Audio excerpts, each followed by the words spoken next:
Bismillahirrahmanirrahim. Assalamualaikum warahmatullahi wabarakatuh. Waalaikumsalam warahmatullahi wabarakatuh. Alhamdulillahirabbil alamin wa bihi nasta'inu ala umuri dunya waddin. Wassalatu wassalamu ala asrofil anbiya'i wal mursalin wa ala alihi wa sahbihi ajma'in. Amma ba'du. Yang terhormat Ibu Kepala Sekolah UPTD SDN 5 Hinggasari, yang kami hormati Bapak beserta Ibu Guru UPTD SDN 5 Hinggasari. Alhamdulillah, puji dan syukur mari kita panjatkan kehadirat Allah Subhanahu wa Ta'ala, karena atas rahmat dan hidayahnya kita semua dapat berkumpul bersama-sama dalam kegiatan diseminasi. Sholawat dan salam semoga tercurah limpahkan kepada junjungan Allah, yakni Habibana wa Nabi Sallallahu alaihi wasallam.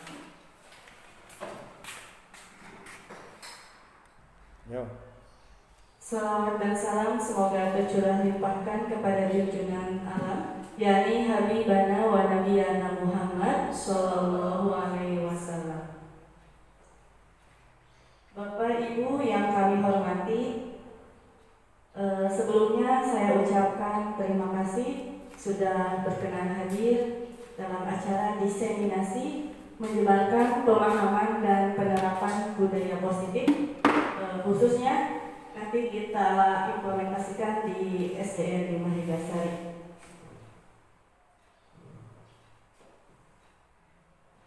Bapak Ibu yang kami hormati, mungkin ini perkenalkan Ibu Pasir dan Ibu PP selama saya kegiatan CGP Angkatan 11. Kemudian ini saya tampilkan budaya positif yang diterapkan di sekolah, yang sudah biasa atau rutin dilaksanakan setiap minggunya. Yang pertama ada literasi, kemudian ini 5S ya, senyum, sapa, salam, sopan dan santun. Kemudian ada kegiatan semesta, sholat duha, dan kegiatan pembelajaran yang berpihak pada murid. Kemudian ada kegiatan disiplin dalam upacara bendera. Kemudian ada kebersihan ya. Alhamdulillah untuk di SDN 5 Hinggasari budaya positif sebagian sudah dilaksanakan. Bapak Ibu yang kami hormati, kemudian yang akan saya sampaikan pada kesempatan ini yaitu konsep inti dari budaya positif. Yang pertama ada perubahan paradigma baru, kemudian ada disiplin positif, kemudian nilai-nilai kebajikan, kebutuhan dasar manusia, motivasi perilaku manusia, posisi kontrol guru, keyakinan kelas, dan segitiga restitusi.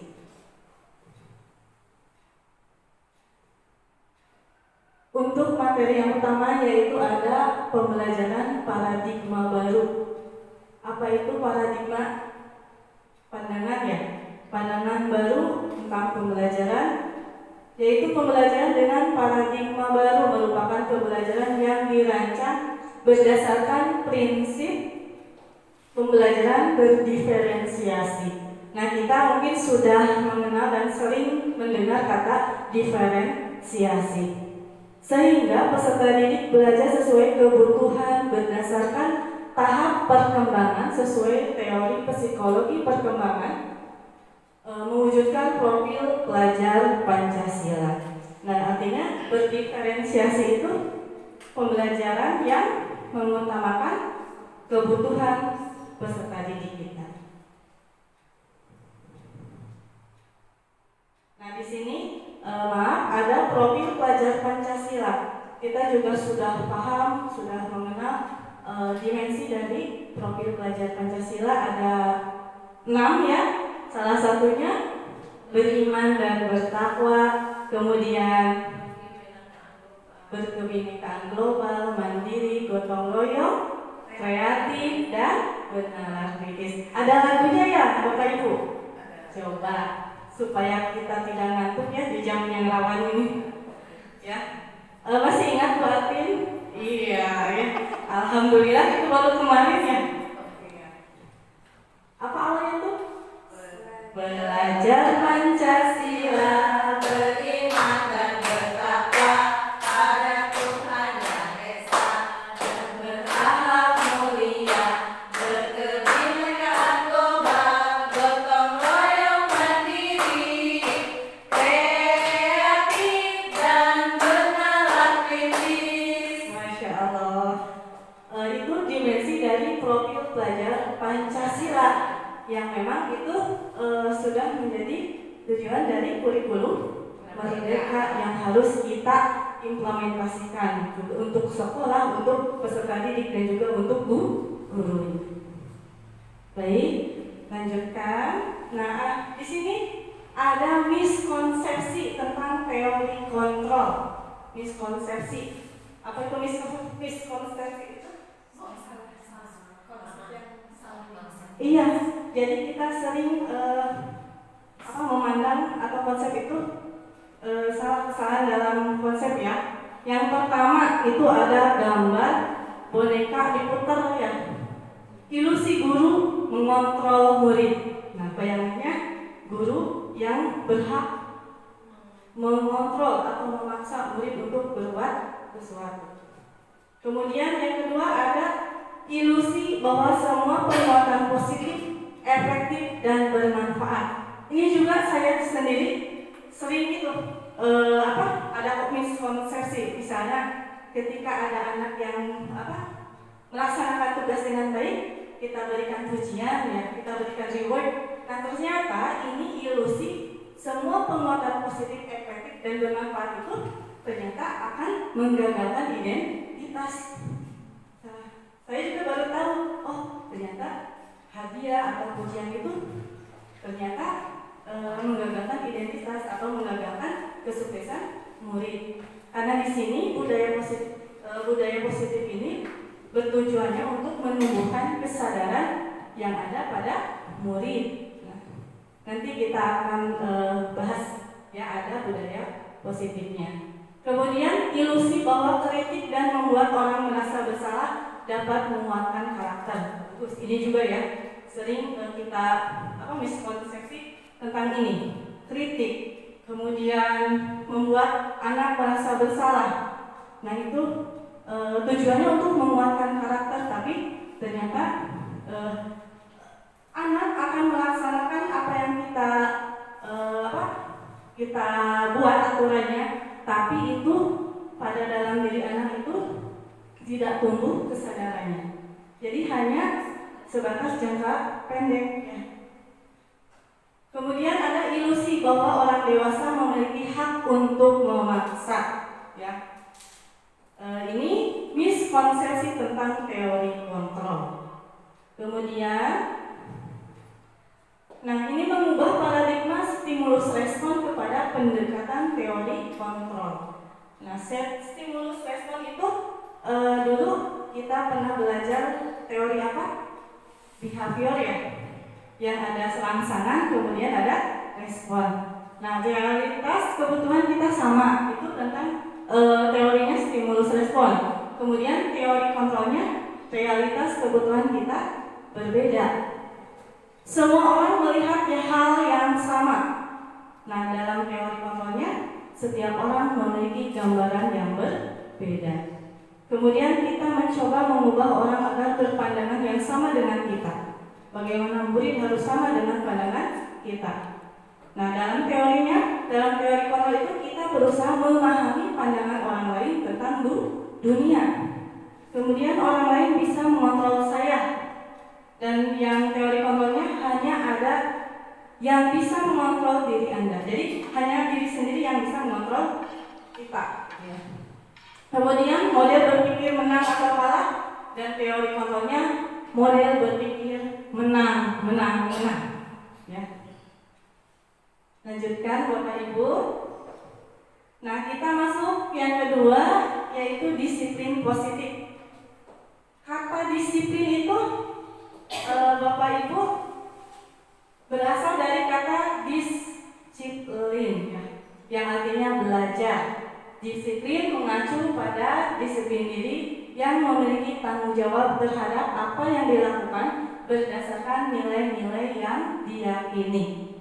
Kemudian, disiplin positif merupakan salah satu cara penerapan disiplin yang bertujuan untuk menumbuhkan kesadaran serta memberdayakan peserta didik tanpa imbalan, penghargaan atau reward dan ancaman atau hukuman. Nah, jadi kita menumbuhkan disiplin itu bukan dengan paksaan, bukan dengan hukuman, dan bukan juga karena penghargaan atau hadiah.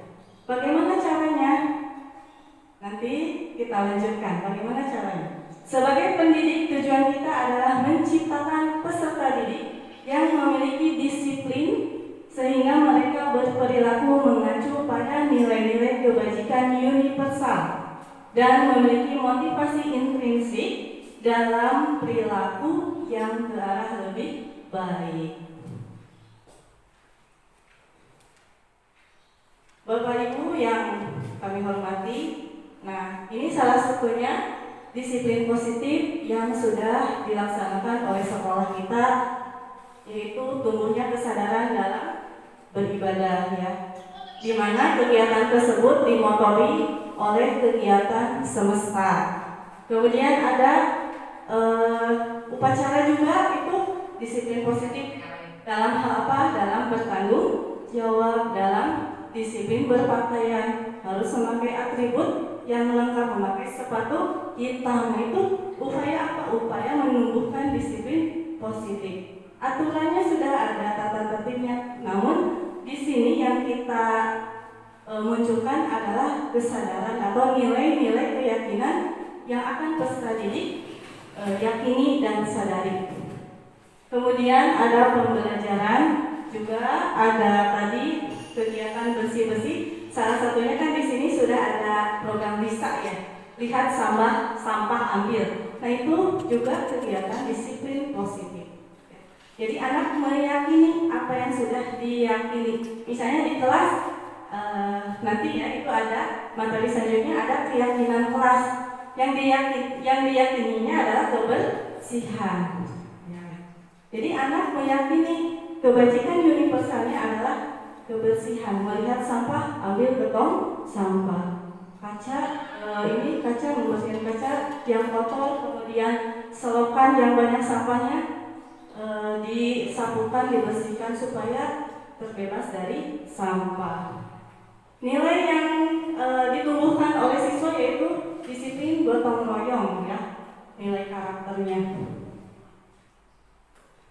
Nah kemudian kita sambung ke materi selanjutnya, yaitu nilai-nilai kebajikan.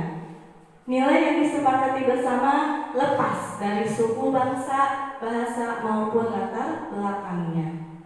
Nah, di sini ada profil pelajar Pancasila yang tadi sudah kita nyanyikan bersama ya Bapak Ibu. Kemudian ada IBO, Primary Years Program, atau nilai-nilai kebajikan seperti toleransi, rasa hormat, integritas, mandiri, menghargai, antusias, empati, keinginan, kreativitas, kerjasama, percaya diri, dan komitmen. Kemudian ada keterampilan hidup ya, dapat dipercaya, lurus hati, pendengar yang aktif, tidak merendahkan orang lain, memberikan yang terbaik untuk diri sendiri. Nah Bapak Ibu, selanjutnya ada kebutuhan dasar manusia. Apa itu kebutuhan dasar manusia? Segala sesuatu yang kita lakukan untuk mendapatkan apa yang kita inginkan. Seluruh tindakan yang kita lakukan itu memiliki tujuan tertentu ya. Misalnya dalam rangka memenuhi kebutuhan dasar kita terpenuhi dengan baik, kita akan melakukan hal tersebut untuk kita kebutuhan kita penuhi gitu. Nah di sini apa saja sih kebutuhan dasar manusia? Yang pertama bertahan hidup ya. Semua orang akan membutuhkan ini bertahan hidup, yaitu makanan, pakaian, tempat tinggal, keamanan dan kesehatan. Butuh nggak semua itu? Betul. Kemudian ada kasih sayang, cinta dan kasih sayang, rasa aman ya, itu juga butuh. Yaitu rasa diterima, dipedulikan, berbagi, kerjasama, menjadi bagian dari kelompok juga itu yang dibutuhkan oleh manusia. Kemudian ada penguasaan, harga diri, keinginan untuk dianggap, kemudian memimpin, berprestasi, diskusi, dan untuk didengar. Kemudian ada kebebasan, ya, mandiri, memiliki pilihan, mencoba hal yang baru, kemudian mampu mengendalikan arah dirinya sendiri. Yang terakhir ada kesenangan, bermain, humor, antusiasme, dan tertawa itu juga kebutuhan Bapak Ibu. Coba kalau kita nggak tertawa dalam satu hari, bisa tidak Bu? Enggak ya. Coba, besok saya mau berhenti bertawa satu hari aja bertawa. Tidak ya, karena itu kebutuhan manusia. Kadang tidak bisa. Kemudian Bapak Ibu, nah tadi kan kebutuhan dasarnya ini ya. Ada bertahan hidup, ada cinta dan kasih sayang, ada penguasaan, kebebasan dan kesenangan. Coba Bapak Ibu, soal yang pertama ini kira-kira masuknya kemana ya? Aku senang main kejar-kejaran dengan ibu guru. Masuknya kemana ya? Iya, kesenangan. Nanti kita lihat jawabannya ya. Untuk yang kedua, ibu guru tidak menyapaku hari ini, padahal aku pakai jepit rambut baru. Kebutuhan apa coba? Oh, ini tidak ada jepit.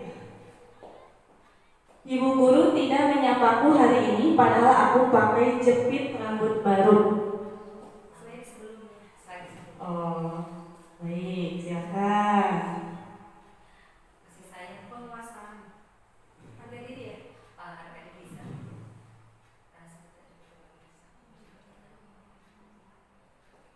Bisa penguasaan. Penguasaan? Ya, coba. Bu Dini apa? Kasih sayang. Bu Selvi? Kasih sayang. Kalau Bu Dewi? Sepertinya bisa masuk dipedulikan. Dipedulikan berarti ya kasih sayang. Ibu Mantri mana nih? Bisa ke kasih sayang dan rasa aman, jadi penguasaan itu masuk ke pikiran untuk dianggap. Iya, ya. Lanjutkan. Nah, untuk yang ketiganya, aku hebat kan? Bisa bikin ibu guru kejar aku? Bisa kita penguasaan.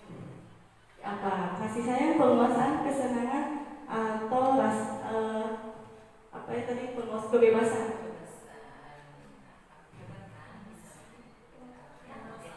Penguasaan bisa dianggap. Ya, kita lihat ya jawabannya. Ya, yang pertama ada kesenangan. Aku senang main kejar-kejaran dengan ibu guru. Nah, jadi anak kalau di kelas itu kan kita tahu ya, saya sendiri kan dari kelas 1 sampai kelas 6 melihat setelah saya mempelajari materi CGP ini, oh ini anak kebutuhannya ini. Oh ini anak pengen merasa dihargai gitu. Kan saat teman-temannya ini ya. Iya, pengen dipuji, pengen dihargai. Nah, ini juga sama, ibu guru tidak menyapaku hari ini, padahal aku pakai jepit rambut baru. Jadi ingin dipedulikan ya. Misalnya ada peserta didik pakai kerudung baru atau apa ya, ibu guru, tapi kitanya ini itu cuek saja ya. Nah itu misalnya si anaknya kasusnya gini, ibu guru tidak menyapaku, padahal aku pakai jepit baru dalam hatinya. Nah itu kebutuhannya cinta dan kasih sayang. Kemudian aku hebat kan, bisa bikin ibu guru kejar aku, hebat. Kemudian berprestasi ya, ingin apa ya? Ingin dihargai, ya ingin diakui ya, bahwa saya mampu, bahwa saya bisa. Nah itu kebutuhan dasar manusia yang juga dalam proses KBM itu terjadi pada anak didik kita, yang kita itu harus mengetahuinya gitu. Bagaimana ketika kita sudah mengetahui kebutuhan dasar apa yang akan kita lakukan untuk solusinya. Nah, Bapak Ibu yang kami hormati, yang kelima ada motivasi perilaku manusia. Nah, di sini ada yang pertama untuk menghindari ketidaknyamanan atau hukuman. Yang kedua untuk mendapatkan imbalan dan penghargaan dari orang lain. Kemudian untuk menjadi orang yang mereka inginkan, menghargai diri sendiri dengan nilai-nilai yang mereka percaya. Nah, ini juga motivasi perilaku manusia itu kadang terjadi pada diri kita. Coba Ibu bayangkan sebelumnya pengalamannya. Ketika saya menjadi murid dulu, ada ini untuk menghindari ketidaknyamanan atau hukuman. Karena takut dihukum, saya harus datang pagi-pagi ke sekolahnya. Karena tidak mau dihukum, berarti motivasi saya menghindari ketidaknyamanan atau hukuman. Itu pernah terjadi ketika saya masih sekolah, itu seperti itu. Kemudian untuk mendapatkan imbalan juga ketika saya jadi murid, ya Bapak Ibu pernah nggak seperti itu? Ingin dipuji sama ibu guru, pengen dapat bintang dari ibu guru. Pernah. Nah, pernah ya? Ya.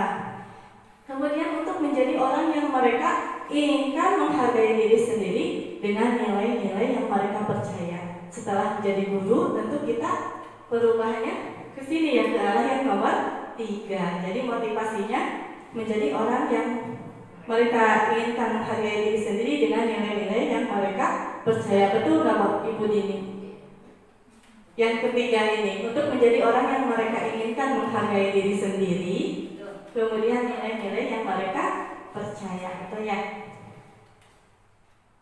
Kemudian, nah di sini ada hukuman, ada konsekuensi dan ada restitusi. Nah, Bapak Ibu yang kami hormati, lihat untuk hukuman. Biasanya hukuman itu bentuknya seperti apa? Kekerasan ya, baik itu verbal atau fisik kadang. Kemudian di sini ada rinciannya ya, sedikit saya paparkan. Misalnya tidak terencanakan tiba-tiba, murid tidak tahu apa yang akan terjadi, tidak dilibatkan, bersifat satu arah, berupa hubungan fisik atau psikis. Nah, untuk hukuman ini misalnya anak dalam kegiatan sholat duha ya, anak dalam kegiatan sholat bercanda, senggol-senggol temennya. Kemudian saya seperti ini, coba kamu lari 5 putaran, lari keliling lapangan. Ada korelasinya nggak Bapak Ibu dengan apa yang pelanggaran anak tersebut? Tidak. Nah, itulah hukuman. Tidak ada hubungan dengan kesalahan dengan sanksinya atau hukumannya ya. Nah, itu hukuman. Kekerasan fisik, push up 100 kali. Ya, kemudian berdiri, dulu kan ketika kita jadi murid ya Bu, disetrap, kaki angkat, itu hukuman. Kemudian dan banyak lagi jenisnya ya. Ada konsekuensi. Nah, bedanya konsekuensi itu apa ya? Konsekuensi merencanakan, disepakati sesuai dengan aturan, murid tetap dibuat tidak nyaman. Sikap guru selalu memonitor murid. Jadi apa konsekuensi itu ya? Konsekuensi itu bisa aja sanksi ya. Sanksi dan hukuman itu berbeda kan ya? Ya, jadi sanksi kita sepakati. Misalnya mencoret-coret dinding, kabus, menumpahkan botol minum di pel, ya. Itu kan ada hubungannya ya. Apalagi ya? Contoh yang lainnya. Tidak mengerjakan PR. Ya, menulis 1 halaman. Datang terlambat 20 menit. Kemudian anak tidak istirahat 20 menit untuk mengerjakan tugasnya yang ketinggalan. Itu konsekuensi. Nah, yang ketiga ada restitusi. Nah, ini yang baru-baru kami sebagai CGP itu tahu tentang restitusi ini, yaitu proses menciptakan suatu kondisi bagi murid untuk memperbaiki kesalahannya, atau proses kolaboratif yang mengajarkan agar murid dapat mencari solusi sendiri. Nah ini, jadi hukuman bisa saja anak jadi mengikuti aturan kita, tapi tidak dalam jangka panjang.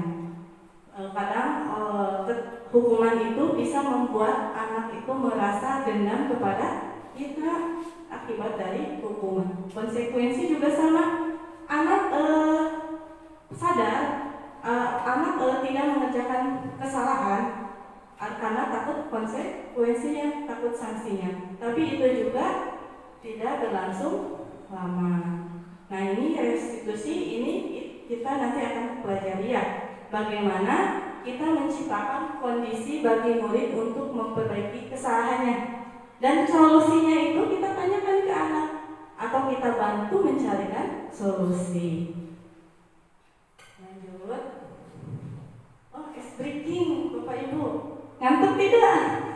Masya Allah ya, di jam rawan gitu, jam menjelang kita mau pulang gitu.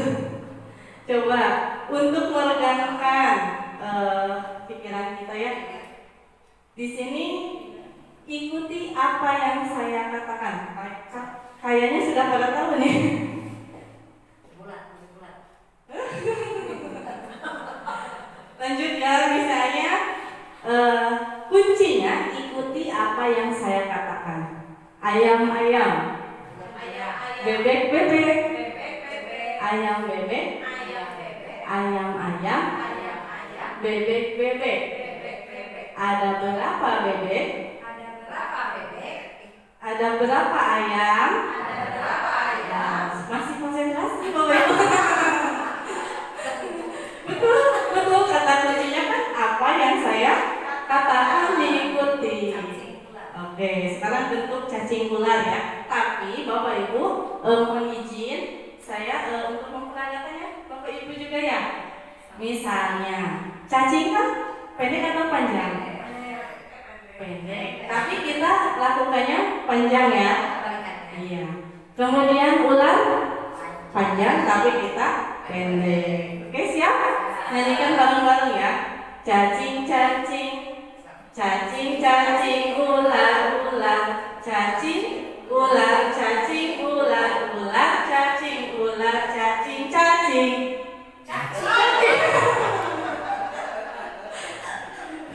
Lagi, sekali lagi ya. Ngantuk nggak? Masya Allah ya, semangat ya. Cacing, ular, cacing, ular, ular, cacing, cacing, ular, ular, cacing, ular, cacing, cacing, cacing.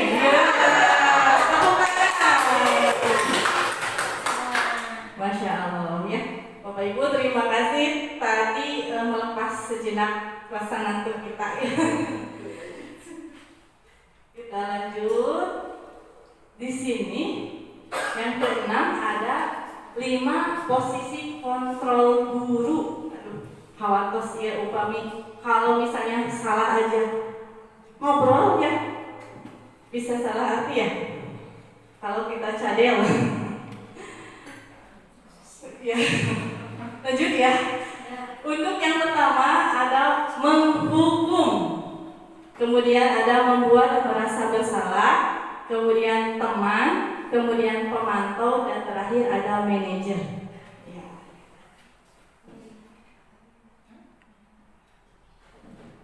Nah, Bapak Ibu, silakan di sini ada video tentang contoh posisi kontrol guru. Salam bahagia Ibu dan Bapak guru hebat. Dalam penerapan disiplin positif restitusi, salah satu program yang dikembangkan adalah 5 posisi kontrol.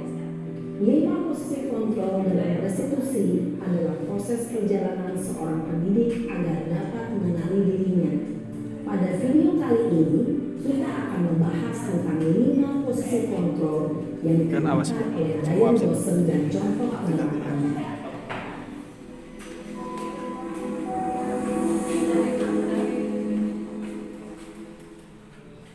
posisi kontrol itu adalah: 1. Posisi penghukum. 2. Posisi pembuat merasa bersalah. 3. Posisi teman. 4. Posisi pemantau atau monitor. Dan 5. Posisi manajer. Untuk lebih memahami kelima posisi tersebut, mari kita saksikan kasus Naren yang terlambat hadir 20 menit di sekolah dan melihat bagaimana kelima posisi kontrol dalam menghadapi masalah tersebut. Nah, Bapak Ibu, di sini ada posisi penghukum. Coba kita lihat.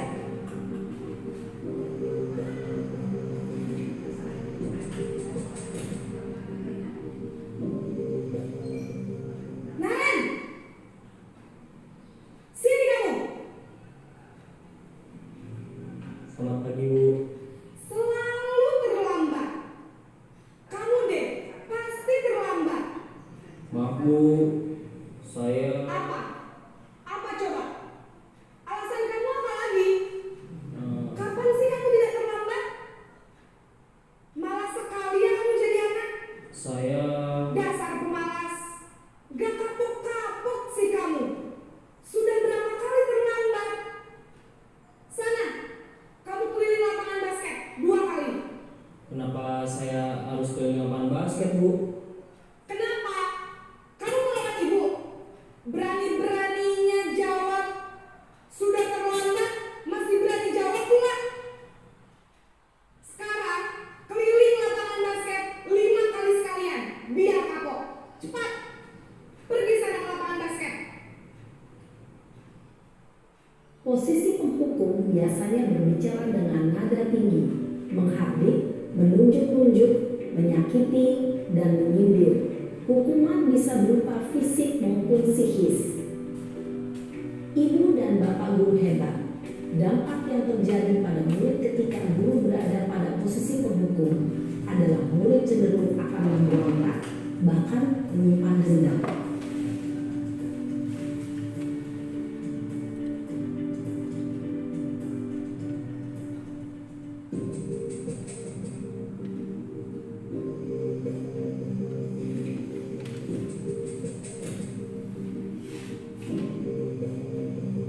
Naren,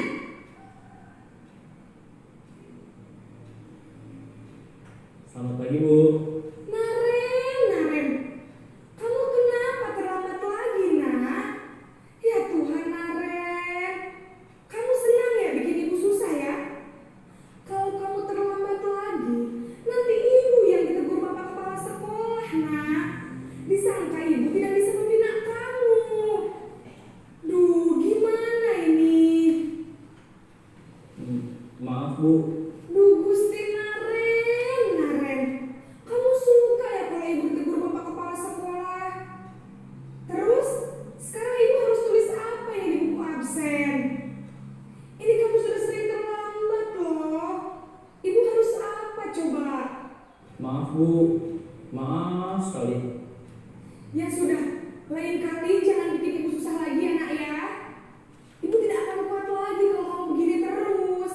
Bisa jantungan kalau ibu tegur bapak kepala sekolah. Sana cepat ke kelas. Maaf ya, Bu. Maaf sekali.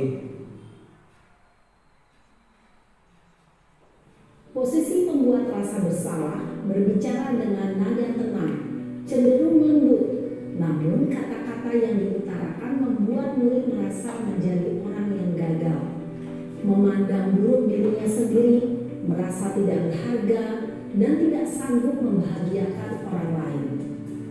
Ketika guru mengambil posisi pembuat rasa bersalah, murid akan menganggap dirinya yang bersalah dan ia akan menyimpan emosi negatif tersebut di dalam dirinya.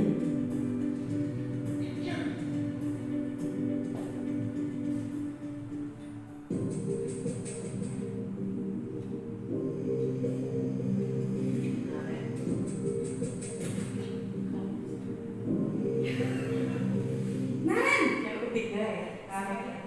Iya, Karen lagi. Aktornya. Selamat pagi, Bu. wah, sudah jam berapa ini, nak? Posisi teman ya, kayak gini. Iya, sayang. Iya, Bu. Habis ibu saya lupa bangunkan saya, Bu. Kamu malah menyalahkan ibu kamu. Kamu bukannya anak yang larinya paling kencang. Kok terlambat sih? Iya, Bu. Saya memang terlambat bangun tadi. Jadi, biarpun saya lari kencang, tetap gak kekejar, Bu. Ya sudah sana. Nanti lain kali larinya lebih kencang lagi ya. Biar gak terlambat lagi. Bikin senang ibu. Demi ibu. Bisa kan? Bisa lah, Bu. Ya sudah sana masuk kelas. Ibu beresin urusan absen kamu. Kamu ini ada-ada saja. Dalam posisi teman, guru berbicara dengan nada suara ramah, akrab, cenderung bersenda gurau untuk menjaga suasana tetap santai. Murid akan merasa senang, aman, dan akrab dengan guru. Identitas yang tercipta adalah identitas sukses atau berhasil. Namun, perlu diingat, karena ini masih dorongan eksternal, maka ada faktor ketergantungan dari murid kepada orang tertentu. Di sini guru absennya, sehingga di lain waktu murid bisa berperilaku baik, namun hanya kepada orang-orang tertentu saja.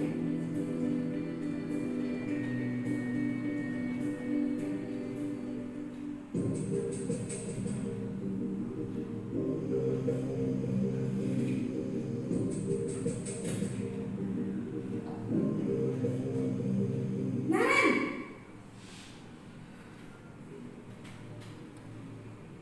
Selamat pagi. Loading nggak? Pas jam istirahat selama 20 menit. Ya benar, konsekuensinya demikian. Jadi nanti jam 9.30 pas istirahat, kamu harus tinggal di kelas, kerjakan tugas tambahan untuk ketertinggalan kamu, ya? Baik, Bu. Posisi pemantau mengandalkan penghitungan atau data untuk mengontrol murid. Guru mengarahkan murid berdasarkan peraturan dan konsekuensi. Seorang pemantau menunjukkan bahasa tubuh dan ekspresi wajah yang datar dan cenderung formal.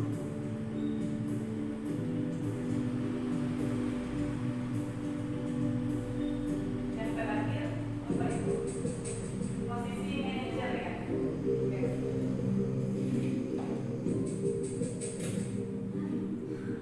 Naren juga namanya. Naren!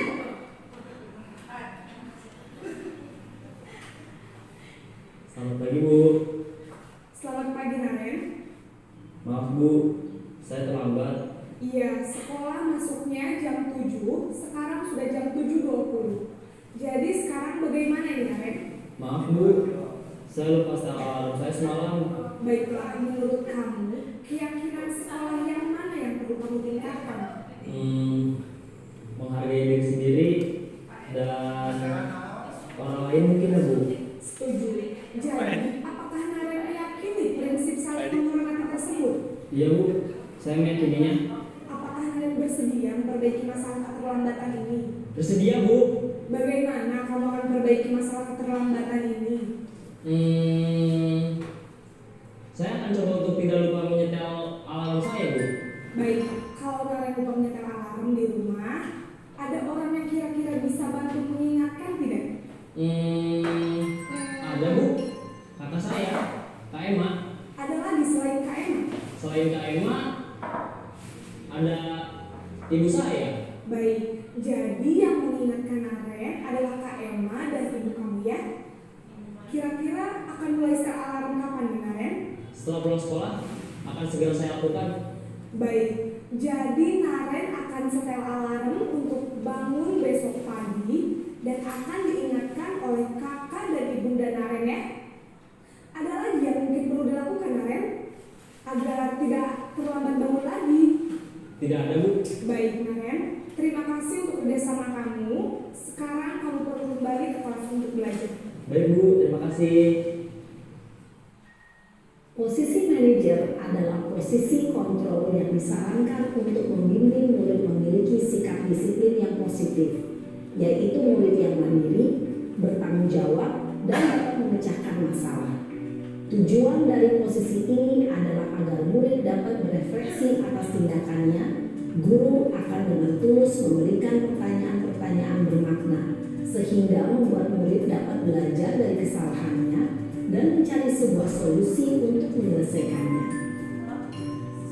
Ibu dan Bapak guru hebat, setelah mengamati adegan kelima posisi kontrol tadi, kira-kira posisi mana yang paling ideal? Posisi mana yang dapat menunjang motivasi intrinsik murid? Ya, tentu posisi manajer. Posisi ini memang posisi ideal yang ingin dituju setiap pendidik. Pada posisi inilah, guru dapat menerapkan disiplin positif yang berpihak pada murid, yang memerdekakan murid. Perjalanan seorang pendidik tentunya tidak mudah untuk sampai pada posisi seorang manajer. Namun, tujuan kita pasti, yaitu menciptakan murid-murid yang mandiri, merdeka, dan bertanggung jawab. Semoga penggambaran 5 posisi kontrol yang telah diperlihatkan ini dapat menjadi ajang refleksi bagi kita semua, agar dapat terus mengasah dan menerapkan disiplin positif yang memerdekakan murid. Mari terus berlatih dan bersemangat. Selamat menerapkan.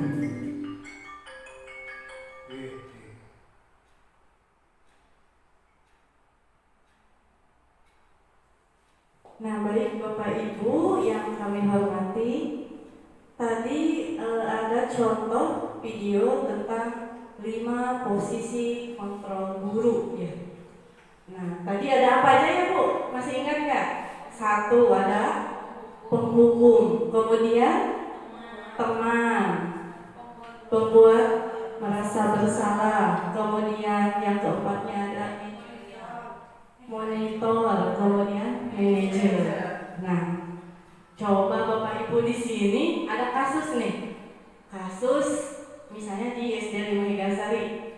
Siswa tidak memakai atribut lengkap pada saat upacara bendera merah putih. Nah, untuk posisi penghukum biasanya kan gini. Yang tidak memakai atribut pisah barisnya, gitu ya. Nanti setelah upacara dikasih hukuman. Atau ini hormat pada bendera selama 1 jam untuk hukuman ya. Kemudian pembuat merasa bersalah, contohnya berapa kali ibu bapak harus memberitahu kamu selalu saja mengecewakan ibu dan bapak. Jadi kita buat anak itu merasa bersalah. Ibu kecewa sama kamu berbuat salah terus misalnya. Nah, untuk yang ketiga, posisi teman. Contoh kalimatnya, ayo dong ikuti aturan sekolah, tolong bantu ibu. Ya sekali ini, ya sudah tidak apa-apa, lain kali jangan berbuat seperti ini lagi ya. Ya sudah, tidak apa-apa. Nah, tadi kan posisi teman itu ramah ya. Nadanya ramah, kemudian ya seperti teman gitu ya. Nah, untuk itu kan ada kalanya untuk kita ya, bagi kelas bawah itu perlu ya posisi teman itu ya. Tidak harus misal anak berbuat salah untuk anak kelas 1 ya. Pasti ada kalanya kita dalam posisi teman, ramah gitu ya. Kemudian untuk penghukum tadi kan itu ya, nada tinggi. Narin. Jadi tinggi itu nggak ada ini, terus hukumannya tidak ada tidak ada hubungannya ya. Tadi suruh lari 2 putaran ya, mengelilingi lapangan basket. Kemudian ada pemantau. Bagaimana kalau yang pemantau ini posisinya kamu tahu sudah melanggar aturan sekolah, kamu tahu konsekuensinya. Setelah upacara kamu ambil atributnya dan jangan ulangi lagi ya. Kemudian manajer, apakah kamu tahu kesalahanmu? Kira-kira apa yang harus dilakukan untuk memperbaiki kesalahanmu ya. Nah, Bapak Ibu yang kami hormati, di sini ada yang lagi bingung nih, laki-laki dan perempuan, guru laki-laki dan perempuan lagi bingung nih. Posisi kontrol apakah aku? Yang pertama, saya kecewa sekali pada kamu. Kemudian nomor 2-nya, apa rencanamu untuk menyelesaikan masalah ini? Untuk yang pertama, ini posisi kontrol apa, Bapak Ibu? Saya kecewa sekali sama kamu. Pembuat merasa bersalah. Ya. Kalau yang ini, apa rencanamu untuk menyelesaikan masalah? Iya, manajer. Jadi kita tanyakan, kita apa yang tanya dulu masalahnya kan, tidak langsung menyalahkan anak kalau posisi manajer. Kemudian solusinya gimana? Tadi kan Naren solusinya harus pasang alarm Bu, gitu ya. Siapa yang bisa bantu di rumah? Ada Emma, Pak Emma, ada Ibu, ya ada ibunya. Nah ini juga apa rencana untuk menyelesaikan masalah ini? Bagaimana untuk memperbaiki kesalahan yang kamu lakukan? Nah itu posisi manajer. Bapak Ibu, di sini kita masuk ke keyakinan kelas. Mengapa keyakinan kelas? Mengapa bukan peraturan kelas? Nah, ada bedanya nggak Bu? Keyakinan kelas sama peraturan kelas? Ada bedanya Bu ini? Ada ya. Kalau peraturan kelas itu dibuatnya oleh sekolah, oleh guru. Nah, kalau keyakinan kelas, kesepakatan kelas itu dibuatnya oleh bersama-sama dengan siswa. Iya, dengan semua warga sekolah atau warga kelas.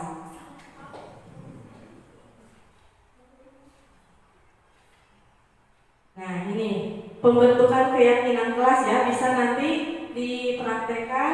Sudah Bapak Ibu sudah buat keyakinan kelas belum? Sudah, Masya Allah, ya sudah. Nah, untuk yang belum bisa dipraktekkan ya nanti di kelasnya.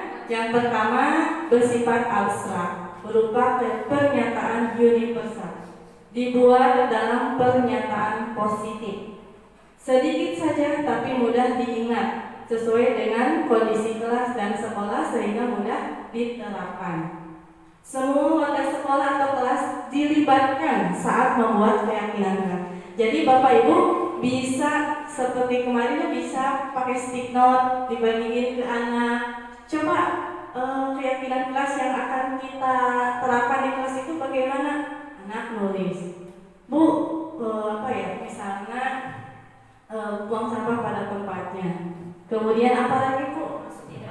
Masuk tepat waktu. Apa lagi Bu? Tidak berlarian di dalam kelas. Ada lagi? Tidak berisik.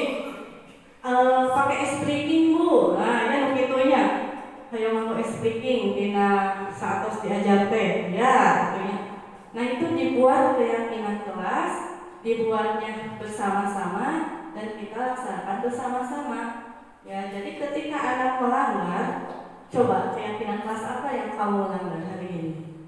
Anak teh berpikir ya, oh, saya tidak buang sampah pada tempatnya, antarkan ke tong sampah. Jadi kalau anak sudah tumbuh kesadarannya dengan keyakinan kelas yang ada di sekolah itu, sudah tumbuh budaya positif di kelas kita, di sekolah kita ya. Nah, yang ke-8 ada segitiga restitusi. Ya, untuk segitiga restitusi ini adalah suatu proses dialog yang dijalankan oleh guru agar dapat menghasilkan murid yang mandiri dan bertanggung jawab. Nah, itu segitiga restitusi ini juga saya baru tahu Bapak Ibu. Oh, ternyata untuk menyelesaikan masalah anak yang berbuat melanggar aturan itu bisa dipraktekkan segitiga restitusi ini. Yang pertama, segitiga yang mendatar. Ini ya Bapak Ibu bisa dilihat segitiga yang mendatarnya, bangun yang mendatarnya itu menstabilkan identitas. Bagaimana caranya? Setiap orang pasti pernah melakukan kesalahan. Kemudian kamu bukan satu-satunya yang pernah melakukan melakukan ini. Ini contoh kata-katanya kita menstabilkan identitas. Kemudian ada segitiga yang di sampingnya, sisi yang di sampingnya ada validasi tindakan yang salah. Contohnya kamu tentu punya alasan mengapa melakukan kesalahan tersebut. Kemudian adakah cara yang lebih efektif untuk mendapatkan apa yang kamu butuhkan? Nah, untuk sisi yang sebelah sini yang ketiga yaitu menanyakan keyakinan. Keyakinan kelas apa yang telah kita sepakati tadi, yang kita sambung lagi ke keyakinan kelas yang sudah kita buat. Kemudian kamu ingin menjadi orang yang seperti apa sih? Nah, itu segitiga restitusi ya. Ada menstabilkan identitas, kemudian apa yang kedua? Validasi tindakan yang salah, kemudian ada menanyakan keyakinan kelas. Bapak Ibu paham? Alhamdulillah ya. Mudah-mudahan kita juga setelah kita tahu bagaimana segitiga restitusi ini bisa dipraktekkan di kelas kita atau bersama anak didik kita. Bagaimana anak didik yang melanggar aturan itu pasti memiliki alasan, pasti dia itu sedang memenuhi kebutuhan dasar mereka. Contohnya ada anak ke kelas, di dalam kelas satu bawa makanan, yang satu tidak. Nah, ketika dia ingin memenuhi kebutuhan dasarnya karena lapar, nggak dikasih bekal, nggak makan dari rumah, pasti mengambil makanan temannya. Nah, contohnya ya, nah itu kebutuhan dasarnya apa? Bertahan hidup tadi. Kemudian ada anak lari-lari di kelas, kebutuhan dasarnya ingin senang, ingin kesenangannya. Coba anak didik kita, ayo muir di kelasnya. Nah, mungkin itu anak butuh kesenangan. Bagaimana kita belajar itu dengan edukasi apapun, permainan ya misalnya, sehingga kinestetiknya bergerak gitu ya. Jadi itulah alasan mengapa mereka melakukan kesalahan tersebut. Pasti ada kebutuhan dasar yang tidak terpenuhi ya. Kemudian ya kita bisa lah mengamati anak didik kita ya.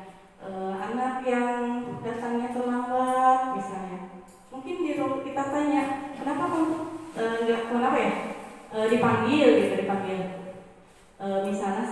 Misalnya nah tahu nggak kamu panggil ke sini? Tidak, saudara. Tadi waktu di kelas ibu lihat kamu terlambat sekolahnya. Kenapa bisa terlambat? Kan ya anak menjelaskan gini. Oh ternyata misalnya main HP sampai larut malam sehingga kesiangan. Jadi kebutuhan dasarnya apa itu? Main HP, kesenangan lagi di rumahnya sampai terlambat, kesiangan ke sekolahnya, gitu ya. Nah, Bapak Ibu, ini ada yang pertama tadi menstabilkan identitas ya. Tadi sedikit ada yang dipaparkan ya. Nah, ini salah satunya berbuat salah itu wajar, tidak ada manusia yang sempurna. Ibu bapak juga pernah melakukan kesalahan. Ibu bapak tidak akan mencari siapa yang salah, tapi ibu bapak ingin membantu mencari solusi dari permasalahan ini. Kamu berhak merasa begitu. Misal anak dipoyokannya, diejek. Kemudian anak tersebut juga berbuat kasar misalnya, berbicara kasar. Itu ada kebutuhan dasar yang dipenuhi oleh anak tersebut. Apa? Bertahan hidup ya. Jadi tidak mau orang lain mengejek saya gitu ya. Nah itu ada alasannya. Kamu berhak merasa begitu. Kalau ibu dikituin juga akan merasa sedih, kecewa gitu ya. Tapi untung saja kamu tidak melebihi perbuatan atau kesalahan kamu yang lebih lanjut, yang lebih fatal gitu ya. Hanya berkata kasar, tapi tidak sampai mendorong atau menyakiti fisik teman kamu misalnya. Kemudian ada validasi tindakan yang salah, ini juga tadi ya. Kamu pasti punya alasan, padahal kamu dapat melakukan hal yang lebih buruk. Ini masuknya kesini ya Bu, yang tadi. Kamu patut bangga karena kamu sedang berupaya melindungi suatu hal yang penting bagi kamu. Kamu melakukannya karena mempertahankan suatu yang penting bagi kamu. Ya. Kemudian menanyakan keyakinan kelas. Nah ini juga pada dasarnya kita termotivasi secara intrinsik, yaitu dalam diri kita ya. Apa keyakinan kelas kita, nilai-nilai apa yang disepakati bersama ya. Kemudian seperti apa gambaran kelas yang ideal menurut kamu? Kamu ingin menjadi orang yang seperti apa? Nah ini juga menanyakan keyakinan kelas ya. Salah satunya ini kalimat-kalimatnya yang bisa kita praktekkan dalam segitiga restitusi.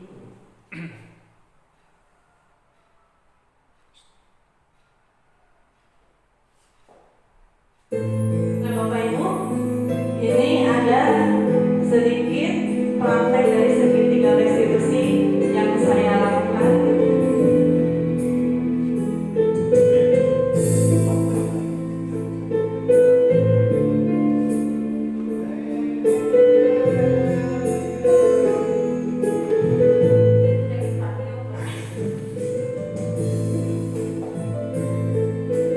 Ini kasusnya ada anak yang mencontek.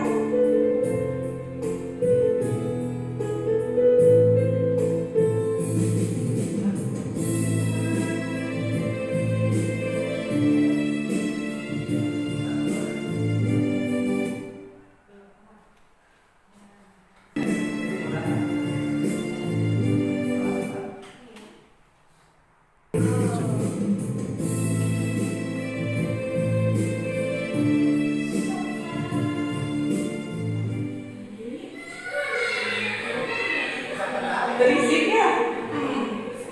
Ini saya ambil bisa jam istirahat. Ibu dia berusaha mencontek jawaban Niki, betul atau tidak? Menurut dia perbuatan tersebut baik atau tidak? Tidak ya. Setiap orang melakukan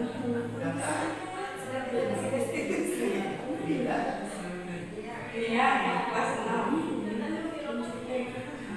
Tadi kasusnya ada anak sedang ulangan berusaha mencontek jawaban Niki ya tadi.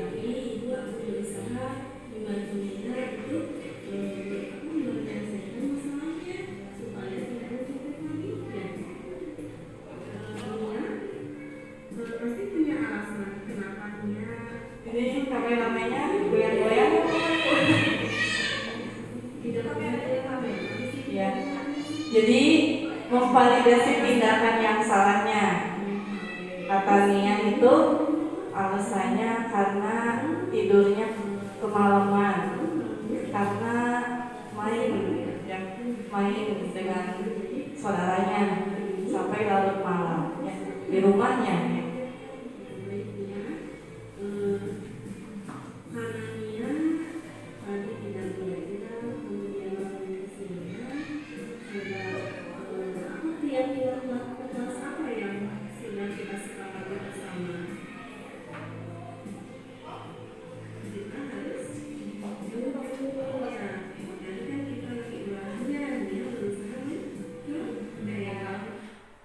Tadi memvalidasi tindakan yang salahnya, dipanggil yang anak supaya apa? Supaya tidak, kalau di kelas kan terlihat sama teman-teman yang lain, panggil ke ruangan, ke ininya misalnya di ruangan yang berbeda di kelas.